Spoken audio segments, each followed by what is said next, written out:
Salve, amigas e amigos da filosofia, bem-vindos a mais uma das nossas conversações filosóficas. Hoje eu tenho comigo o Lianto Segreto, prazer recebê-lo aqui no canal. Ele vai falar sobre a pesquisa dele envolvendo o conceito de alma na filosofia ocidental, também com uma relação com o Oriente e com a antropologia, com as ciências da religião, mas um estudo bastante interdisciplinar que ele faz, que é bem interessante. Então, vou passar a palavra para ele. Tudo bom, Lianto? Prazer recebê-lo aqui. Se puder falar aí como que foi a escolha desse tema e as relações que você estabelece, né, com essas áreas que eu mencionei aqui para pensar essa questão da alma. Tudo bem? Prazer Boa noite. aqui no canal. Primeiramente, quero agradecer o convite, né? Também.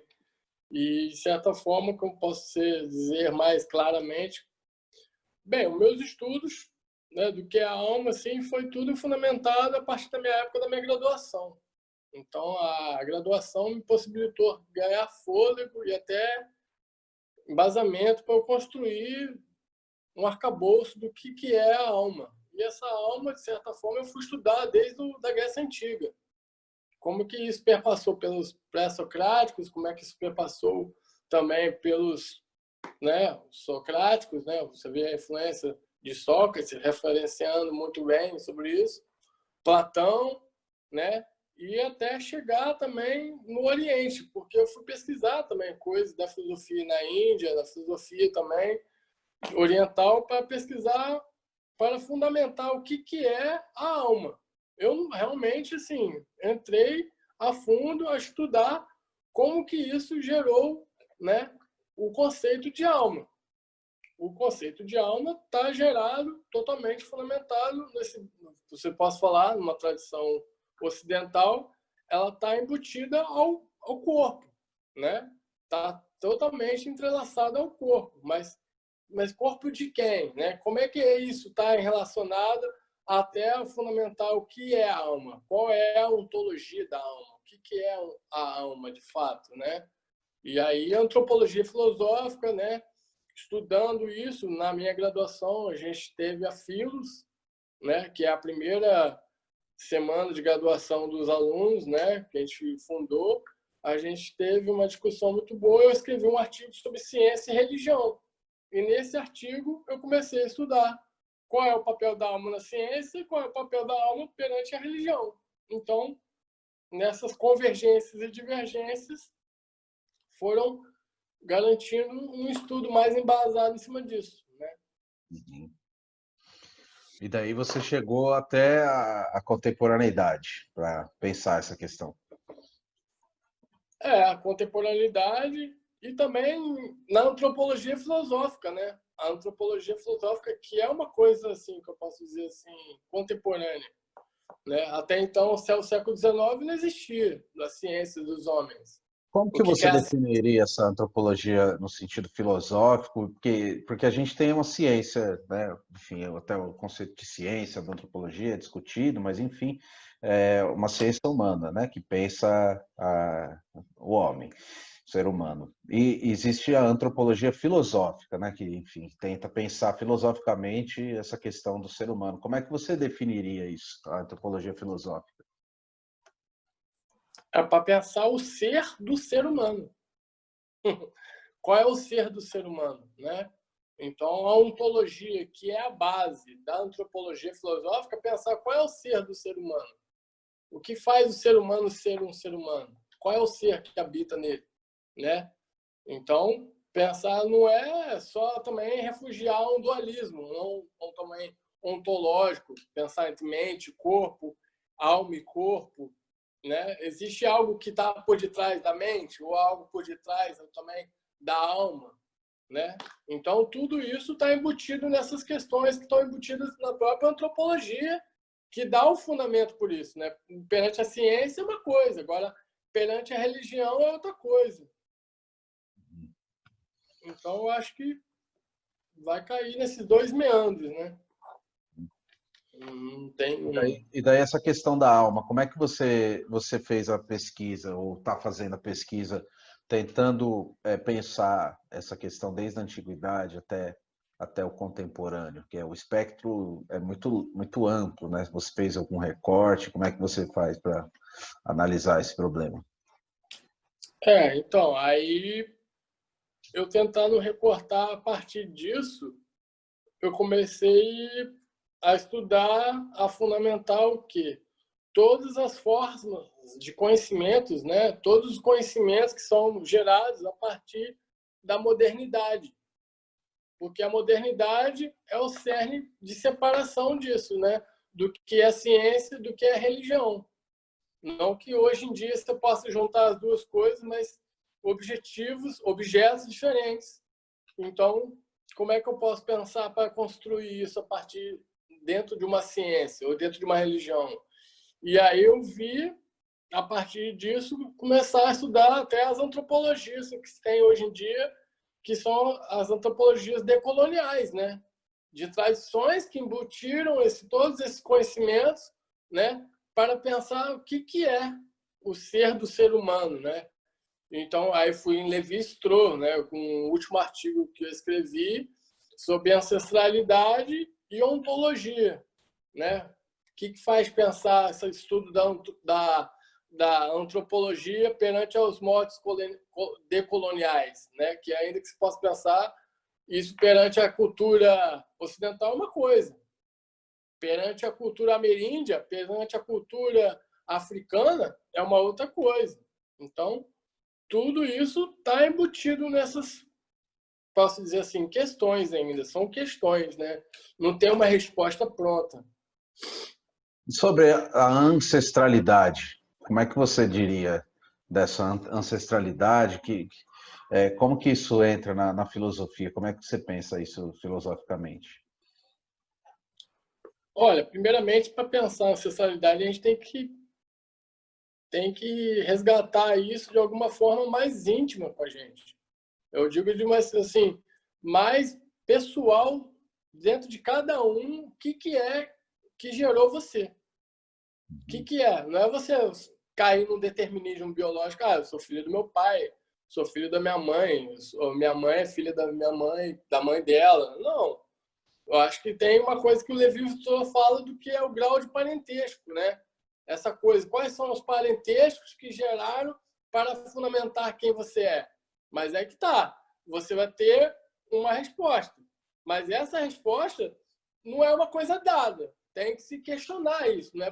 Para você não cair no naturalismo, né? Ou no senso comum. É isso e ponto, acabou. Entendeu? Dentro da própria filosofia, embutir essas questões. O que é o natural? O que é o ancestral dentro de você? E ainda mais que a gente está falando em contexto tipo América Latina, né? É muito difícil você pensar isso assim, pensar um russo falando que a gente é o bom selvagem. Por que o índio é o bom selvagem? Né? O não tem alma, né? Pensar os africanos também, né? Então, tudo isso faz pensar uma ontologia, de certa forma, decolonial brasileira. Que eu acho que o ponto é esse, né? Que eu estou começando a transitar nessas questões assim para esse objetivo. Interessante, porque do Lévi-Strauss para cá, né, muita coisa aconteceu. A gente tem essa virada ontológica, né, na antropologia. Se você quiser falar um pouco como você vê isso também, e também a questão da decolonialidade relacionada com isso. Porque a decolonialidade a gente pode falar do ponto também de vista cultural, né? Porque isso é uma herança cultural para cá. O projeto de colonialidade, antes de ser um projeto de sociedade, é um projeto cultural. Chegar no Brasil é trazer o quê? Uma descoberta do novo mundo, né? Então, vamos trazer conhecimentos, vamos construir conhecimentos a partir desse novo mundo. E esse novo mundo, você pode pensar uma nova forma de viver, uma nova forma de ser perante esse novo mundo, né? E como que isso gerou aqui dentro do Brasil a partir de uma colonização, né? De uma exploração, né? Também, você vê o escravagismo é fruto disso, né? E como que isso pode pensar? Por que umas pessoas são mais, posso dizer assim, mais beneficiados ou mais privilegiados perante a isso, né? E aí você vê as ciências sociais também tem essa coisa taxonômica também, né? Essa coisa de classificar, né? Essa coisa, isso é de classificar perante as categorias, né? De classe, de raça, e aí século XXI ontológico agora, a questão da sexualidade, tudo isso embutido para a gente pensar, mas o que faz ser humano ainda disso tudo? Não tem uma resposta pronta, não tem uma coisa definida. Então, envolve muito isso, né? De pensar isso hoje, para a gente ser quem a gente é de fato, né? Senão a gente vai ficar, eu acho que proliferando o discurso, proliferando as ações, os condicionamentos mentais e coisas que na filosofia isso aí é um problema. Mas fala um pouco mais dessa questão da ontologia, para ficar mais claro assim, do que você está chamando de ontologia. Você falou uma parte da sua fala, você disse que a questão seria pensar o ser, né? Em que sentido que você pensa isso?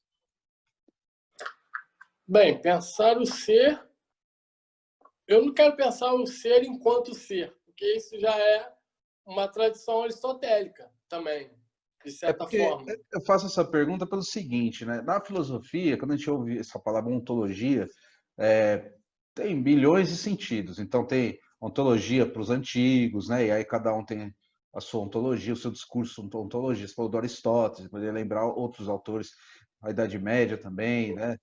E só que mais recentemente, né? Bem recentemente, isso tem que 20 anos no máximo, né? A antropologia, essa ciência que começa no século XIX para o final do XIX para o XX, né?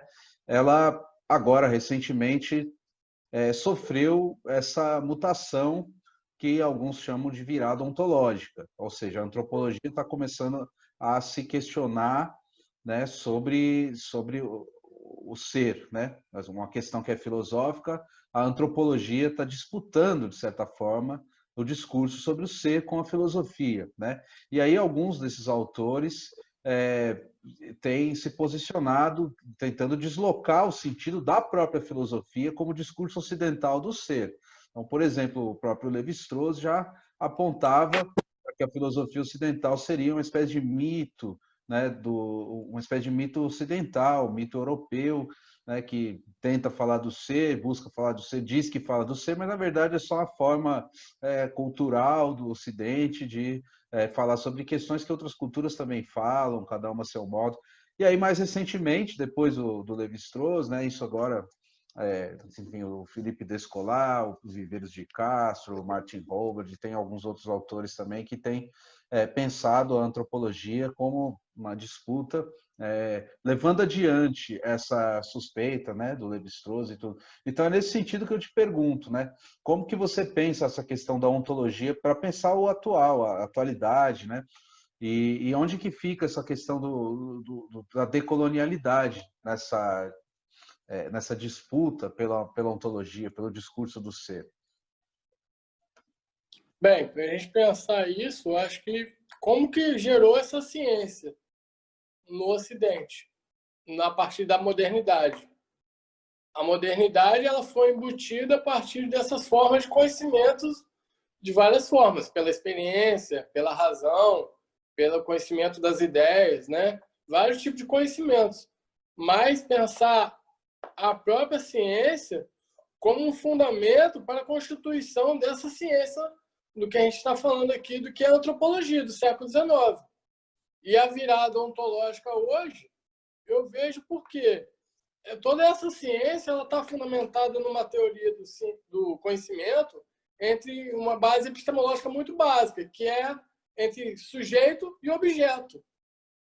Entre sujeito e objeto, isso está fundamentada a uma base epistêmica. E essa base epistêmica vai fundamentar essa ciência, que vai fundamentar essa antropologia. Só que aí que está. Cadê o indivíduo? Entende? Não existe mais um indivíduo aí.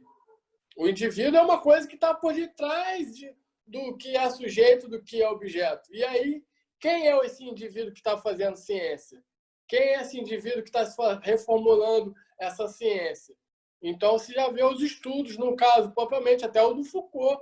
O Foucault questionando, você vê uma arqueologia do saber, ou seja, buscar uma coisa muito mais profunda do que ficar na superfície dessas taxonomias, dessas categorias, né? E ainda que se possa pensar até o próprio Heidegger, né? O Heidegger já pensando nisso a partir de uma leitura aristotélica também, né? Voltar aos antigos para pensar do que é esse ser, né? E aí ele já faz a diferença do que é o ser ontológico, do que é o ser ôntico, né? Isso está muito, posso dizer assim, bem preciso. Eu não sou heideggeriano, não, mas eu diria que eu acho que tem essa coisa do ser e do existir. E aí que mora essa questão, né? Para a gente pensar, será que o existir é o que nos faz quem somos, né? Então, pensar quem é que somos perante a existência? E a existência de quem, né? Então, tudo isso está embutido a esses patamares, né? Ou esses, pensar assim, parâmetros ainda. A gente não tem ainda um lugar. E aí, o lugar da filosofia, acho que ela está justamente para isso, né? Para questionar, levantar essas questões aí, né? E aí tá de acordo. Vamos questionar, vamos problematizar isso aí. E a decolonialidade envolve isso aí também, né? Porque se todo conhecimento embutido a partir desse parâmetro só epistêmico europeu, por que não pensar brasileiro, né? Agora, né? Eu tenho lido muita coisa sobre essas questões a partir disso aqui no Brasil, né? A filosofia brasileira. Eu tive aula uma vez, eu fui na UFRJ, tinha o Cerqueira, perguntei para ele, pô, o que é necessário para pensar o que é ser brasileiro hoje? Ele, ué, basta ser brasileiro. Mas o que é ser brasileiro? Entende? Qual é a alma do brasileiro? E aí, essa coisa que dá fôlego ao mesmo tempo dá muita discussão. E a questão da alma, como é que fica? Porque você fez esse estudo sobre a alma lá na antiguidade. Hoje em dia, o animismo voltou à tona também. Ao Viveiros é dos antropólogos, né? Que na verdade ele que foi o responsável, né? Pela reconfiguração do animismo para a antropologia, mostrando que o animismo era muito diferente do que se imaginava, né? E você, com esse estudo sobre a alma lá na antiguidade, como é que você pensa também essa questão, essa recolocação do problema do animismo, especificamente o animismo ameríndio, mas dá para estender também para outras culturas, isso? Sim. O animismo, acho que ele voltou para a gente pensar algo que ultrapassasse esse dualismo entre mente e corpo. Que a antropologia não conseguia ainda suceder a isso. Né? A antropologia ela não conseguia dar conta, ou então categorizar entre nós somos um composto de alma e um composto de mente, ou então um composto de corpo, um composto de alma. Mas o que é isso? Entendeu? E a ciência, com esses problemas, vai ficar gerando o tempo todo esses questionamentos a partir do próprio objeto que ela está investigando. Agora, para isso, dentro da filosofia, no ameríndio, né, eu acho que para garantir também uma própria dignidade, né, de pensar o que faz o humano ser humano. E aí, os antigos, trazem isso sim, de uma fonte muito melhor, né? Eu acho que mais embasada também, né? Porque tem um projeto, por exemplo, na civilização grega, que é a paideia. Eu acho que tem toda uma discussão aí, poxa, como é que isso, o mundo pode se desenvolver a partir disso, né? O que é uma educação, por exemplo, o Platão falando uma educação para a alma, a música como um fundamento para isso, né? Para a gente não ficar preso ao corpo, né? A filosofia como uma fonte de você pensar de uma influência socrática para enfrentar a morte, encarar a morte, a finitude, né? A própria solitude, né? De como é que você pode pensar por si mesmo. Eu acho que é também esse desafio, né? Para você não ficar nesse encosto, nessa bengala, ou então até de certa forma assim uma bengala mesmo, né? Você se apoia, né? E aí você pode... Como é que você anda com uma bengala? Você anda capengando, você não anda com a sua forma que tem que andar, né? Então, tudo isso eu acho que vai envolver isso aí. Maravilha. Mas é isso.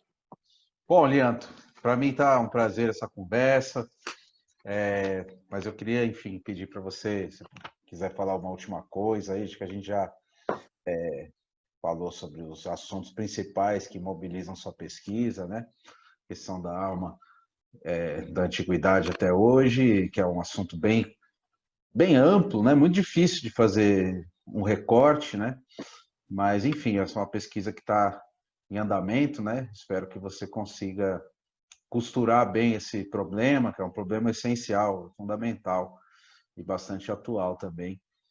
Então é isso, queria saber de você aí uma última palavra que você queira deixar essa conversa hoje.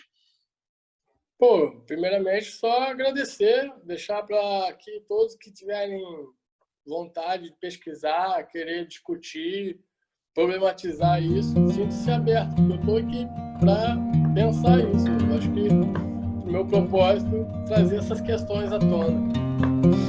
Maravilha, beleza. Obrigado, Lianto. Agradeço aí a sua presença aqui no canal. Também a todas e todos que nos assistiram aqui nessa conversa, agradeço e fiquem ligados nas próximas conversações filosóficas.